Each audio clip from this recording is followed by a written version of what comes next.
Here again are our 5 phases of instruction processing, where I'm showing the result of one phase going into the next one. Now, if we do all of these 5 phases in a single clock cycle, then our CPI will be 1. Every instruction will take 1 cycle. However, our cycle time would be really long. We'd have a very low frequency if we did it that way.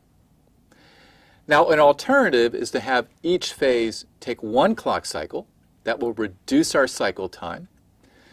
But now we'll have a CPI of 5, so every instruction will take 5 cycles.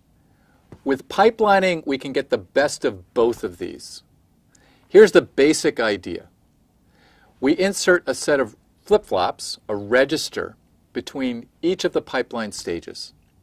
So as information passes from the instruction fetch phase into ID, it first gets clocked into the IFID register at the rising edge of the clock. In the same way, for an instruction to move from ID to EX, it first gets clocked into the ID-EX register. However, we're going to operate this like an assembly line. So when instruction moves from IF to ID, we fetch the next instruction and bring it into IF. When the first instruction moves from ID to EX, then the second instruction moves into ID behind it, and then we fetch our third instruction. Now that our assembly line of instruction processing is complete, then every clock cycle we will be finishing instruction. So we've increased the rate of instruction execution over both of our previous scenarios. In one case, we're doing all 5 phases in one long clock cycle, so that has a slower rate. In the second case, we wait 5 cycles before we start a next instruction, so that also has a slower rate. So pipeline forms a nice balance between cycle time, CT, and CPI. We're able to have a low cycle time because we only do one portion of instruction processing within one clock period.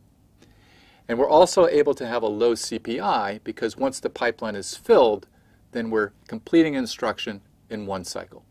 We can compare non-pipeline execution with pipeline execution to see this advantage. Here's the example of our 5 phases done in a single clock cycle. So we do all 5 phases within clock cycle 1 for instruction 1, and then we do all 5 phases for instruction 2 during clock cycle 2. Now here's the same example with pipeline execution. During clock cycle 1, we fetch instruction 1. During clock cycle 2, we decode it, and then we fetch instruction 2. In clock cycle 3, our first instruction is in the ALU phase, in execute. The second is in ID, and the third is in IF. In clock cycle 5, our entire pipeline is filled with instructions. And now, in every clock tick, we're going to output an instruction in each cycle. Now let's see how pipelining improves performance. Each of our instructions is going to take 5 cycles, but once the pipeline is filled, the instruction is completed every cycle, every tick of the clock. Now this can dramatically reduce our CPI.